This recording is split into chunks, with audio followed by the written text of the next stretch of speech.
Assalamualaikum warahmatullahi wabarakatuh. Perkenalkan, nama saya Maftu Bastul Biri dari kelas IATB dengan NIM 2008 304041. Saya di sini akan menerangkan tentang permasalahan atau tafsir kontemporer, ya, atau biografi dari beliau, seorang tokoh perempuan pemikir Islam, yaitu Aminah Wadud Muhsin. Dibuatnya ini atas dasar agar untuk memenuhi UAS dari mata kuliah pemikiran tafsir kontemporer. Sebelumnya saya ucapkan terima kasih kepada Bapak dosen atau guru kami, yaitu Bapak Muhammad Maimun, MA MSI, yang sudah membimbing saya dan juga sudah memberikan ilmu kepada saya sehingga saya dapat menyelesaikan tentang tugas ini. Yang pertama mengenai tentang biografi Aminah Wadud.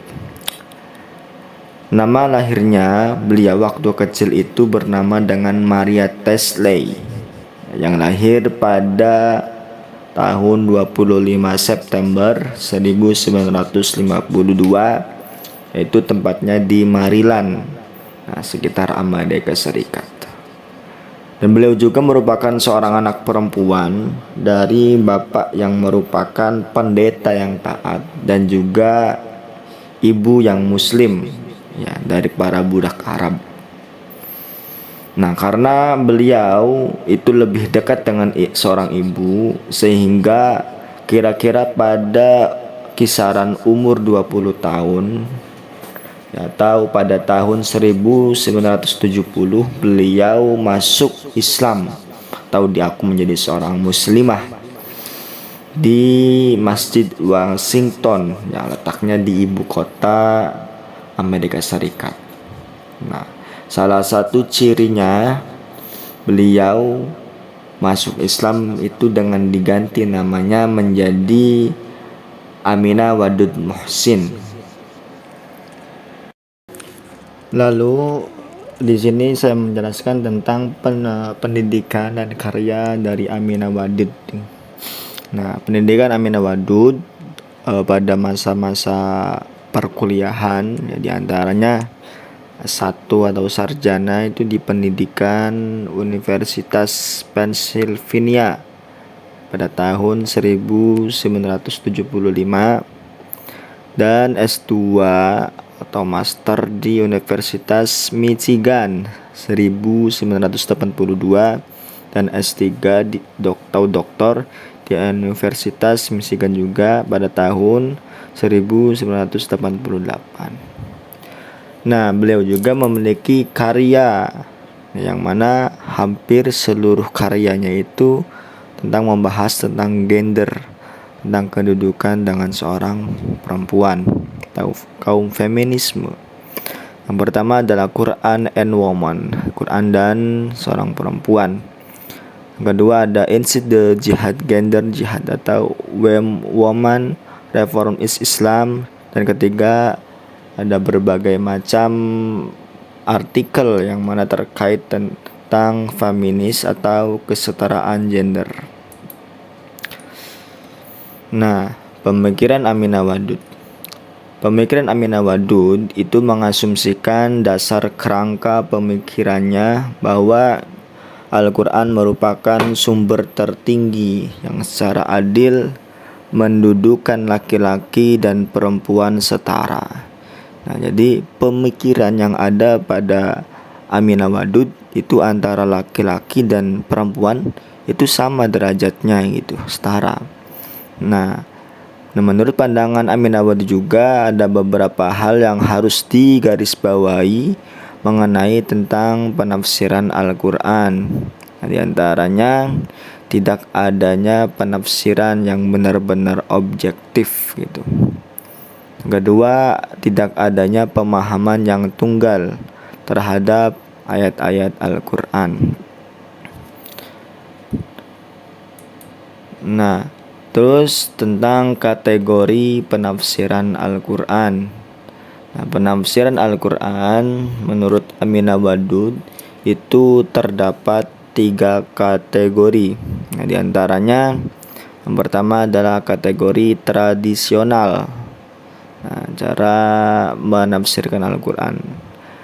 Apa itu tradisional? Yaitu adalah model tafsiran yang menggunakan pokok bahasan tertentu yang sesuai dengan kemampuan mufasir.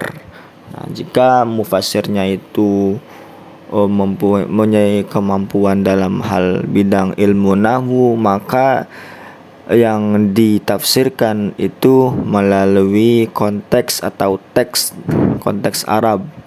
Nah, jadi menurut kemampuan para tafsir tersebut. Kemudian yang kedua, dengan menggunakan kategori reaktif atau model tafsiran reaksi dari para pemikir modern terhadap sejumlah hambatan yang dialami perempuan yang dianggap berasal dari Al-Quran. Terus yang ketiga ada holistik, yang mana penafsiran yang melibatkan banyak persoalan sosial, moral, ekonomi dan politik modern. Lalu ini ada tawaran. Nah, tawaran metode dari penafsiran Aminah Wadud. Nah, Aminah Wadud memberikan tawaran metode penafsiran terutama dalam ayat-ayat yang bias gender. Nah, berarti beliau sensitif gitu tentang tentang ayat-ayat yang menjelaskan tentang gender. Yang pertama, nah dalam konteks apa ayat tersebut diturunkan. Nah, jadi harus kita teliti gitu konteks apa ayat tersebut diturunkan. Terus yang kedua, bagaimana pengungkapan, lalu apa yang dikatakannya dari komposisi tata bahasa teks ayat tersebut. Berarti lebih pure teks, ya, lebih condong dengan teks. Itu salah satu tawaran dari metode penafsiran menurut Aminah Wadud. Kemudian yang ketiga, tentang bagaimana keseluruhan ayat. Nah, tentang sawung atau pandangan hidupnya. Berarti beliau menganalisis terlebih dahulu tentang keseluruhan ayat tersebut. Ya, yang 3 semua tadi itu adalah mengenai tawaran dari Aminah Wadud tentang mengenai penafsiran atau metode penafsiran. Nah, salah satu contoh penafsiran yang terkenal ya mengenai tentang Aminah Wadud, ya, seorang perempuan pemikir perempuan yang mana memiliki kedudukan seperti halnya laki-laki. Nah, beliau juga menafsirkan pada surat An-Nisa ayat 34 yang mana tentang ayatnya ar-rijalu qawwamuna 'alan nisa ila akhirih, yang pada intinya menurut beliau, nah seorang laki-laki itu lebih kuat pada seorang perempuan. Nah, maksud pada ayat tersebut, nah, menurut Aminah Wadud itu jika seorang laki-laki tidak mampu untuk memberikan nafkah kepada seorang perempuan, maka seorang perempuan berhak untuk memberikan nafkah atau mencari nafkah gitu. Nah, jadi menurut pemerikan Aminah Wadud, ya, laki-laki dan perempuan itu sama. Dan jika semisalnya seorang laki-laki tidak mampu, maka posisinya itu boleh digantikan oleh seorang perempuan. Dan juga ada kasus yang sering terlibatkan, yang sudah terkenal juga mengenai Aminah Wadud, yang mana beliau menjadi imam ketika melaksanakan sholat Jumat, mana beliau mengambil pada hadis Ummu Waraqah yang berbunyi, an Ummi Waraqatil Ansariyah anna Rasulullah sallallahu alaihi wasallam kana yaqul, Intoniku bina ila syahidati fanazuruha wa amara ayu adzana laha wa tuqama wa tuwamma ahla daraha fil faraid. Mana artinya dari Ummu Warokoh Al-Ansariyah bahwa Rasulullah Sallallahu Alaihi Wasallam bersabda, ikutlah bersama kami ke tempat tinggal atau syahidah Ummu Warokoh. Kemudian kami mengunjungi tempat tinggal syahidah atau Ummu Warokoh tersebut. Lalu Rasulullah SAW memerintahkan seseorang untuk azan dan iqamah untuk Ummu Warokoh. Dan Ummu Warokoh juga mengimami keluarganya untuk melaksanakan sholat fardu. Hadis riwayat Hakim, Imam Hakim.